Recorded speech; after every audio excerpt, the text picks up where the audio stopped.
मैं हमेशा किसी के घर, जब मेरी मैरिज नहीं हुई थी, हमेशा एक परिवार में मैं जाया करता था और वो हमें डेली कहते थे, हम शाम के समय, रात के समय पास्टर जी हम प्रार्थना करेंगे। हमने कहा ठीक है। और उनका घर मेरे घर से, मतलब जिस किराए पर मैं था, नज़दीक था, मुश्किल से 2 मिनट का रास्ता था। और मैं अक्सर रात के समय 1-1.5 घंटे के लिए उस फैमिली के साथ मिलकर प्रार्थना करता था। और जब मैं प्रार्थना करता था उनके साथ, और ये प्रार्थना में परमेश्वर की बहुत बड़ी उपस्थिति हम लोगों के बीच में आने लगी।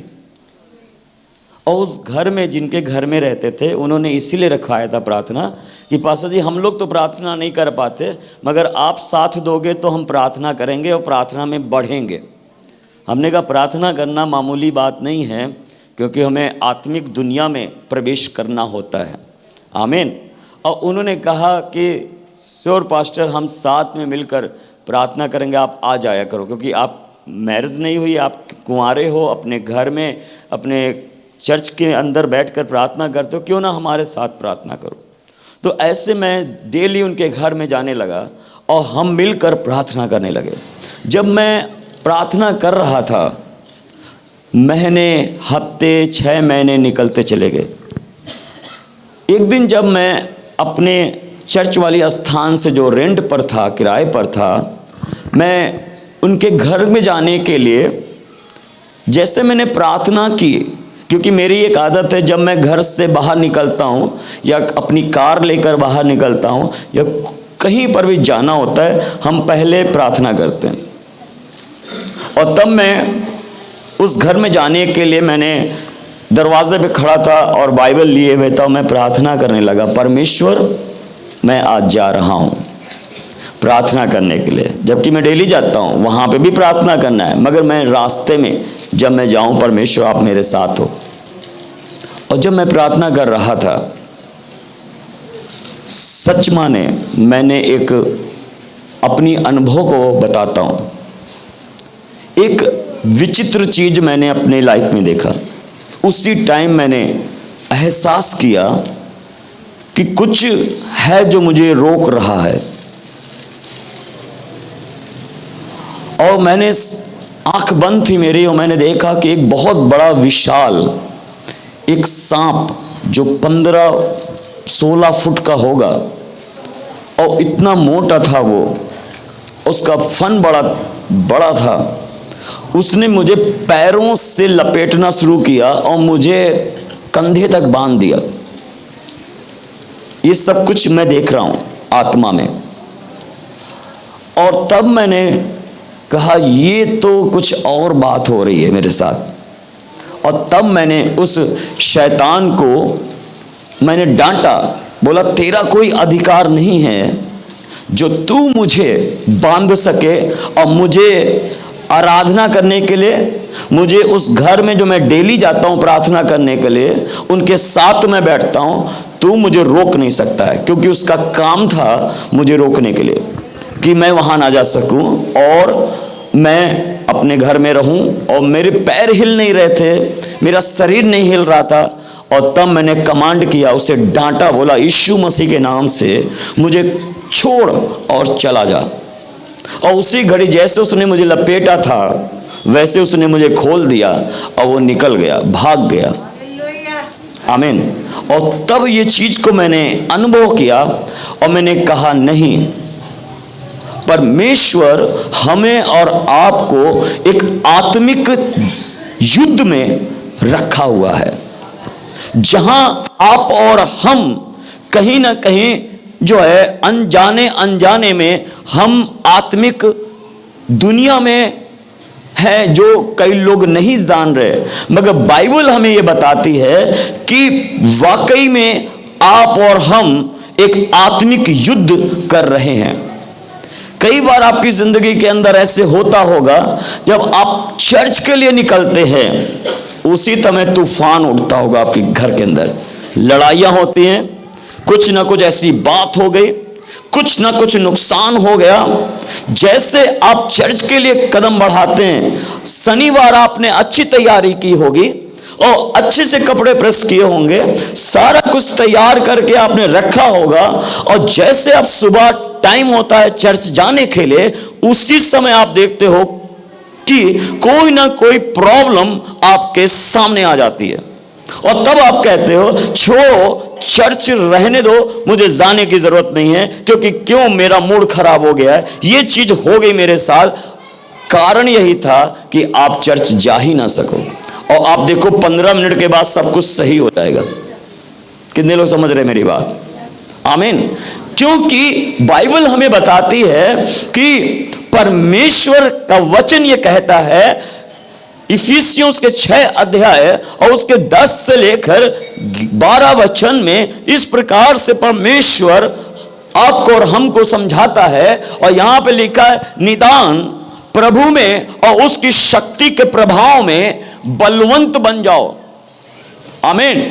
परमेश्वर के सारे हथियार बांध लो कि तुम शैतान की युक्तियों के सामने खड़े रह सको।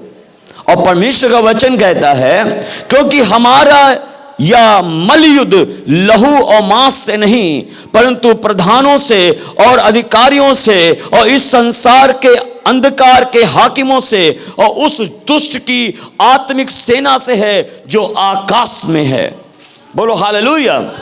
आपके जीवन में कई लोग कहते हैं, अरे मसीह लोगों के बीच में शैतान का कोई काम नहीं और शैतान छू नहीं सकता है या उनका विरोध नहीं कर सकता है और उन्हें परेशान नहीं कर सकता है, और ये तो जो है दूसरे लोगों को तंग करता है, मुझ पर तो लहू लगा हुआ है, मैं तो वचन से भरा हुआ हूं। सच बात है, आप हम सब यीशु मसीह में खरीदे गए लोग हैं, मगर शैतान का जो है, जो वैरी है या शैतान का जो दुश्मन है, वो बाहर के लोग नहीं हैं। वो तो ऑलरेडी परमेश्वर का वचन कहता है कि संसार के ईश्वर ने उनकी आंखों को अंधी कर रखी है और गरम सलाखों से उनके दिमाग को दाग रखा है। शैतान जो है, जो आत्मिक सेना के बारे में जिक्र है यहां पर, जो आकाश में है, वो हमेशा कार्य करती रहती है। उसका कार्य है लोगों को परेशान करना, उसका कार्य है परमेश्वर से भरमाना, परमेश्वर के पास ना ले जाना, और उसको वो कार्य करता है लोगों को धोखा देना, लोगों को बीच में आकर झूठ बोलना और लोगों को बहलाना, फुसलाना और लोगों को परेशान करना। शैतान का और उस आत्मिक सेना का जो आकाश में है, बाइबल कहती है, वो हमारे जो है विरुद्ध सबसे बड़ा जो टारगेट है वो है कलीसिया और पास्टर और कलीसिया के लोग। हालेलुया। उसको दूसरों से इतनी चिढ़ नहीं है, उससे दूसरों से इतनी प्रॉब्लम नहीं है, उसे दूसरों के बीच में कार्य करना उसके लिए इजी है, आसान है, क्योंकि उन लोगों को बाइबल कहते हैं, उन लोगों को शैतान ने गुलाम बना रखा है। हालेलुया। वे उन चीज़ों में फंसे हुए हैं, उन चीज़ों में बंधे हुए हैं, उन चीज़ों में रह रहे हैं, और शैतान उन्हें गुमराह कर रखा है, और शैतान उन्हें बांध रखा है, उन्हें भरमा रखा है, और वे लड़ाइयाँ, वो युद्ध, वो झगड़े, वो ईर्ष्या, वो नफरत, वो क्रोध, वो बैर, वो भाव, वो सब वो उनके जीवन के अंदर है। वो नशा, वो व्यभिचार, वो सारी बातें, और वो जादू टोना, वो तंत्र मंत्र, वो सारी चीज़ें वो करते रहते हैं। हालेलुया। क्योंकि वो शैतान के अंडर में है। मगर शैतान को या आत्मिक क्षेत्र में जब आप हो तो पर सबसे अधिक जो दुश्मन अगर शैतान का है तो आप और हम हैं। बोलो हालेलुया। परमेश्वर का वचन कहता है कि इसी कारण, क्योंकि तुम्हारा जो मलयुद्ध है लहू और मांस से नहीं है, किसी व्यक्ति, किसी इंसान से तुम्हारा या तुम्हारे परिवार के लोगों से या रिश्तेदारों से तुम्हारी कोई लड़ाई नहीं है। अगर तुम्हारी जो लड़ाई है तो वो शैतान से है। बोलो हालेलुया। शैतान ये कहता था, परमेश्वर जब तेरे मार्ग में जो लोग जाएंगे और तेरी ओर बढ़ेंगे, मैं उन्हें रोकूंगा, मैं उनके बीच में आऊंगा, नहीं चाहता है कि आप परमेश्वर की आराधना करो, वो नहीं चाहता कि आप परमेश्वर की भक्ति करो, वो नहीं चाहता कि आप परमेश्वर के वचन को पढ़ो। हालेलुया। कई लोगों की शिकायत रही है, पास्टर जी आप दुआ करो, जब मैं बाइबल खोल के बैठता हूं तुरंत नींद आ जाती है। क्यों नींद आ जाती है? क्योंकि वो नहीं चाहता है कि आप परमेश्वर के वचन को पढ़ो और समझो। आमीन। मैंने कई बार कई कलीसियाओं में भी देखा है जाकर, और यहाँ पर भी अपनी कलीसिया में भी देखा है कि जैसे वचन शुरू होता है वो ऐसा लगता है कोई भारी नींद उनकी आंख के ऊपर आ गई है और उनको कुछ समझ में नहीं आ रहा और वो ऐसे झपकी ले रहे। हालेलुया। उन्हें नहीं मालूम है कि वो कोई कार्य है जो तुम्हारी लाइफ में वो कर रहा है और तुम्हारी आंखों को एकदम से नींद में डाल देता है और आपके कान को भारी कर देता है ताकि आप सुन ना सको और देख ना सको। कितने लोग समझ रहे मेरी बात? हालेलुया। मैंने कई बार देखा है वो शैतान का अलग अलग तरीके से कार्य करना, और कई बार शैतान जो है अलग अलग जो है तरीका आजमाता है। वो मसीहों के विरुद्ध होता है, वो कलीसिया के विरुद्ध होता है। और बाइबल में लिखा है उसका पहला पत्र उसके 5 के 8 वचन में यहाँ लिखा है, जो कलीसिया का जो है परमेश्वर का वचन इस प्रकार से कहता है, पहला पत्र उसके 5 के 8 में इस प्रकार से हम वचन को खोलेंगे और पढ़ें ऊंची आवाज में। सचेत हो और जागते रहो, क्योंकि तुम्हारा विरोधी शैतान गरजने वाले सिंह की नाई इस खोज में रहता है कि किसको फाड़ खाएं। हालेलुया। परमेश्वर का वचन प्रभु का दास पौलुस इस बात को कहता है कि सावधान हो। पतरस कहता है सावधान हो जाओ और ध्यान दो कि तुम्हारा जो वैरी है, हालेलुया, वो शत्रु, वो शैतान है, वो तुम्हारे वैर रख रहा है, तुम्हारे विरोध में है, और वो ढूंढ रहा है और वो देख रहा है कि मसीह कुछ चूक करें, कलीसिया कुछ गलती करे, कलीसिया कुछ ऐसे कदम बढ़ाए, ऐसा कुछ कार्य करे जहां पर मैं उन पर झपट मारूं। वो शिकार कर रहा है, वो ढूंढ रहा है ऐसे मसीहों को, ऐसे परिवार, ऐसी कलीसिया के लोगों को जो है ऐसे मौके अपनी लाइफ के अंदर जब देते हैं तो शैतान खड़ा होता है और कहता है मुझे मौका मिल गया इनके ऊपर अटैक करने का। हालेलुया। अब समझ पा रहे हैं, जब आपकी लाइफ के अंदर शैतान देखता रहता है और वो फाड़ खाने के लिए, आपको नाश करने के लिए मौका ढूंढता रहता है, और शैतान की मजाल नहीं है कि वो आपके ऊपर अटैक कर सके, मगर मौका आप और हम देते हैं। हालेलुया। कई बार हम ऐसे बोलते हैं, अरे शैतान ने ये कर दिया, अरे ये काम तो शैतान ने कर दिया, दुर्घटना शैतान ने कर दिया, ये बीमारी शैतान ने डाल दी, ये काम शैतान ने कर दिया। जरूर कर दिया, मगर क्यों किया, कैसे किया, वो कहां से अंदर आ गया? क्योंकि हमने उसे मौका दे दिया। बाइबल में लिखा है कि पाप जो है द्वार पे खड़ा हुआ है ना, पाप जो है द्वार पे खड़ा हुआ है, और जब एक व्यक्ति उसे मौका देता है उसके अंदर आ जाता है। कलीसिया आज ध्यान से समझने की जरूरत है कि आप एक आत्मिक क्षेत्र में हो, आप तो आराम से अपने जो है आपको इजली रखे हुए हैं, मगर वो चौकस है, वो आपको नाश करने के लिए, आपके विरोध में आने के लिए, आपके विरुद्ध हथियार चलाने के लिए वो तैयार खड़ा है। अगर आप तैयार नहीं हो तो, और आप अपने आप को इजीली देख रहे हो और आरामदायक देख रहे हो, तो जान रखना कि वो आप पर हमला कर रहा है। आमीन। और तब वो हमला करता है जब आप जो है अपने अंदर कुछ कमी को ले आते हैं। आमीन।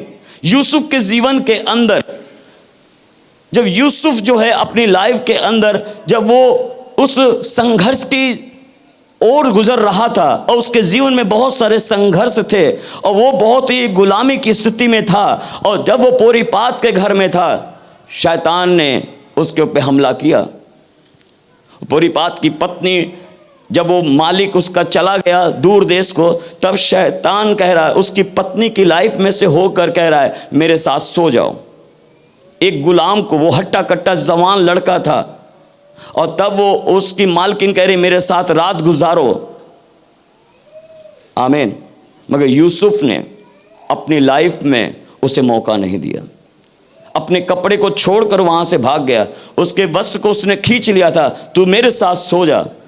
मगर वहाँ पर यूसुफ ने अपनी लाइफ में कभी मौका नहीं दिया शैतान को कि वो उसके ऊपर प्रबल हो।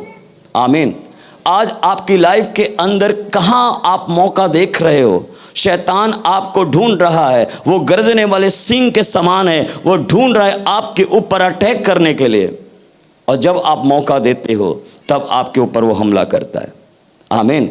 अब अगर सिमसोन की लाइफ के देखोगे तो सिमसोन ने एक मौका नहीं, कई मौके अपनी लाइफ में दिए शैतान को। और बाइबल में लिखा शैतान ने उसकी आंखों को फोड़ दिया और उसे अंधा कर दिया और कोलू का बैल बनाकर वो कोलू को चलाने लगा और सारी ज़िंदगी उस हालत में रहा, अंत में वो मर गया। आमीन। जब आप अपनी लाइफ के अंदर ऐसे मौके को दे रहे हैं, क्योंकि वो ढूंढ रहा है कब मैं किसको फाड़ के खा जाऊं। कई बार आप कहते हो मेरे घर में बीमारियां हैं, पास्टर जी ये पैसे की प्रॉब्लम्स है, ये चीज़ें मेरे जीवन में हैं। आप ईज़िली आप अपने आप को जांच नहीं पा रहे कि आसानी से शैतान को आपने मौके दिए। और तब जब हम कई जातियों के बीच में घुस जाते हैं और कई जातियों के जैसे काम करने लग जाते हैं। बाइबल उठा के देखो, बाइबल में लिखा है जब मैं तुम्हें कनान देश को पहुंचाऊं और जब तुम दूध और मधु की धाराओं में रहो, वहाँ हिप्ती, कनानी, अमेरिकी बहुत सारे लोग तुम्हें मिलेंगे, मगर उन जातियों के जैसे तुम काम मत करना। हालेलुया।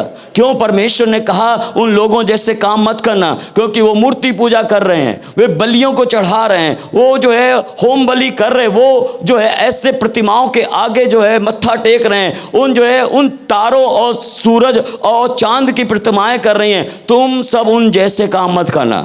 वो कई अनजाने में दुष्ट आत्माओं की भी जो है सेवा कर रहे हैं और उनके आगे भी अपने बच्चों की बलि चढ़ा रहे हैं, मगर तुम लोग जब उनके बीच में जाओगे तो उनके जैसे काम मत करना।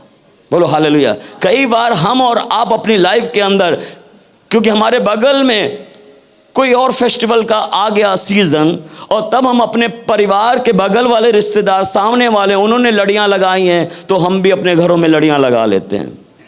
क्यों नहीं? जब आप क्रिसमस में लड़ियाँ लगाते हो तो वो आपके देखकर वो क्रिसमस में लड़ियाँ क्यों नहीं लगाते हैं? हालेलुया। हम फंस जाते हैं आसानी में। हम कहते हैं अब दीपावली आ गया है, और तब हम दीपावली में क्योंकि सामने पटाखे जल रहे हैं, मिठाइयाँ आ रही हैं और सब कुछ हो रहा है, और तब हम भी वही काम में जुट जाते हैं। हम भी मिठाइयाँ और पटाखे और घर में दिए और जो है लड़ियाँ लगाना शुरू कर देते हैं। शैतान आपको फाड़ के खा जाएगा। जब होली होती हो तब आप अपने बगल में जाकर उनके साथ होली कर रहे हैं, और जब ऐसे कामों को कर रहे हैं, परमेश्वर कहता है आपने शैतान को मौका दिया। तुम्हें नहीं मालूम शैतान तो इसी तलाश में था, तुम कुछ करो और मैं तुम पर हावी हो जाऊं। हालेलुया। क्योंकि आप एक चूक कर रहे हो और तब आप ना सो रहे हो, तब आप उसके ऊपर उसे खुला मौका दे रहे हो, आ बैल मुझे मार, और तब शैतान आपको सींग मारता है और तब आपको पलटता है। तब आप कहते हो मुझे चोट लगी, तब मैं घायल हो गया, तब मेरे जीवन में ये परेशानी आ गई, ये दुख आ गया, क्योंकि आपको अपनी आत्मिक लड़ाई के बारे में पता नहीं है। आमीन। आपको यही नहीं मालूम है कि मैं लड़ किससे रहा हूँ, मेरी लड़ाई किससे है। मगर बाइबल में लिखा है ये छुपी हुई आत्माएं हैं, जो अदृश्य आत्माएं हैं, जो दिखाई नहीं देती हैं, मगर वो आपके घर के बाहर भी आके खड़ी हो जाती हैं। आमीन। वो आपको नहीं मालूम है। एक दिन जब मैं सेवा कर रहा था और मैं किसी के घर में गया, और वो लेडीज़ बहुत बीमार थी और वो लेडीज़ नहीं, वो खोजों की प्रधान थी, हिंजड़ों की प्रधान सरहंद में। और तब जो है उनका नाम शीला महंत करके था, और वो बड़े महंत थे। उनके अंडर बहुत सारे हिंजड़ों के जो है लोग थे और चेले थे उनके।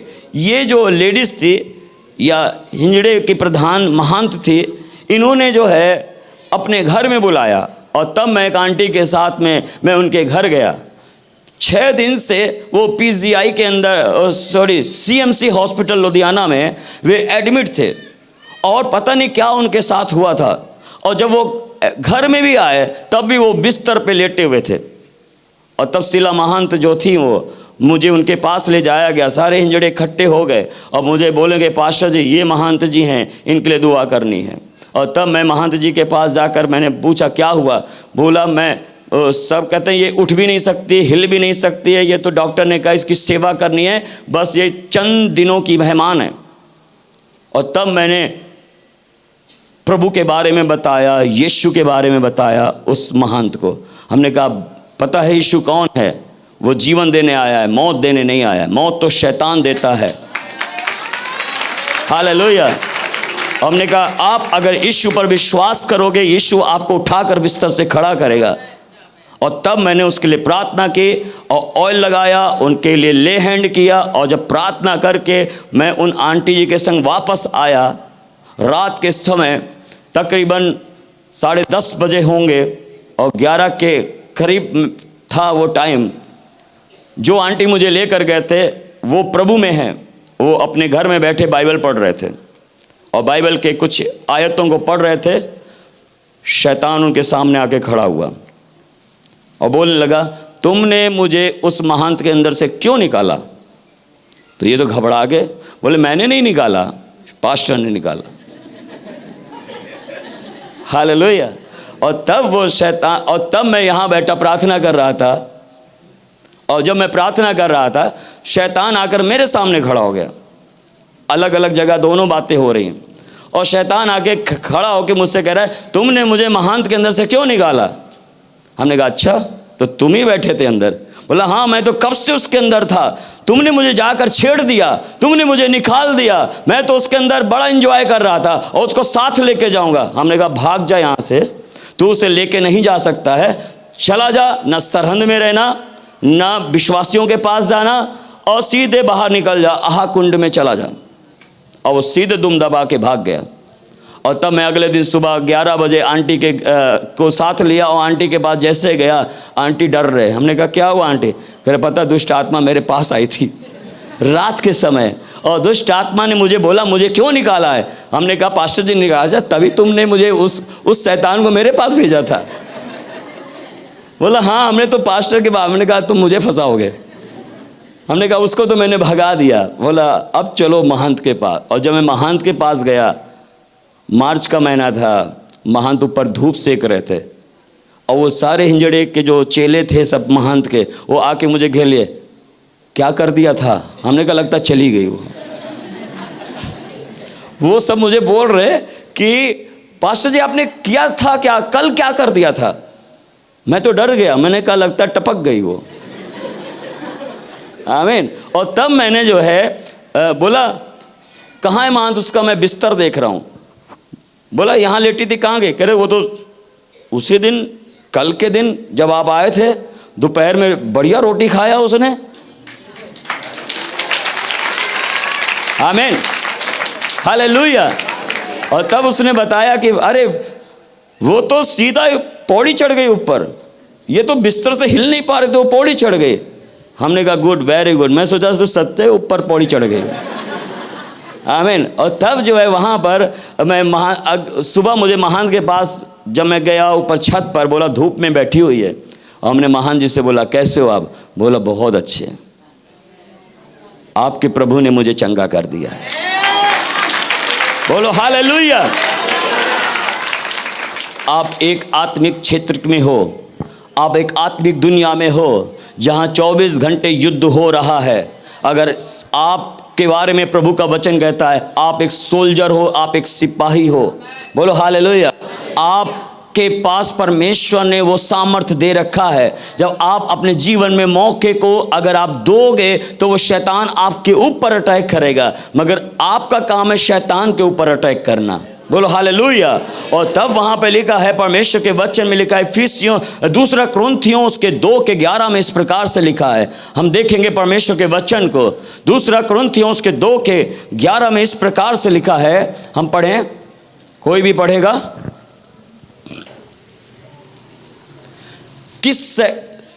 कि शैतान का हम पर दांव न चले, क्योंकि हम उसकी युक्ति से अनजान नहीं।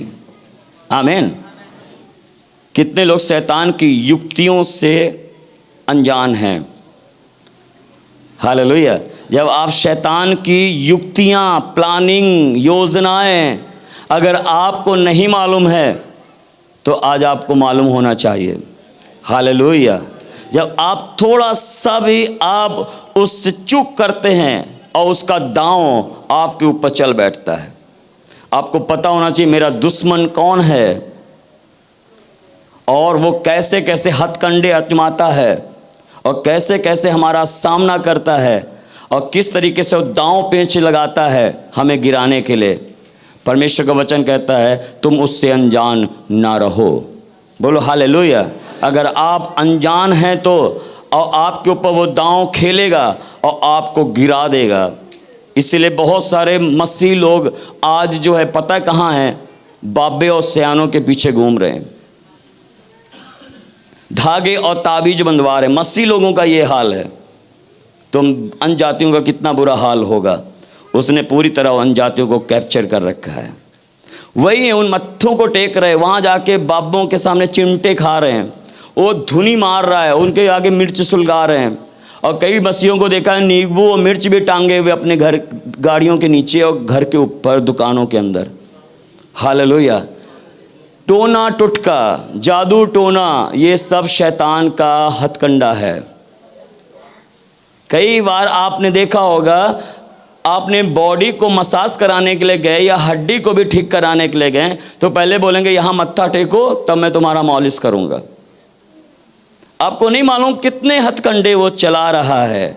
और तब आप वहाँ पर जाकर आपको पता लगता है अरे वहाँ तो बहुत सारी तस्वीरें हैं, ये तो मैं तो सोचा था मालिश करने वाला है मगर यहाँ तो कुछ और हो रहा है।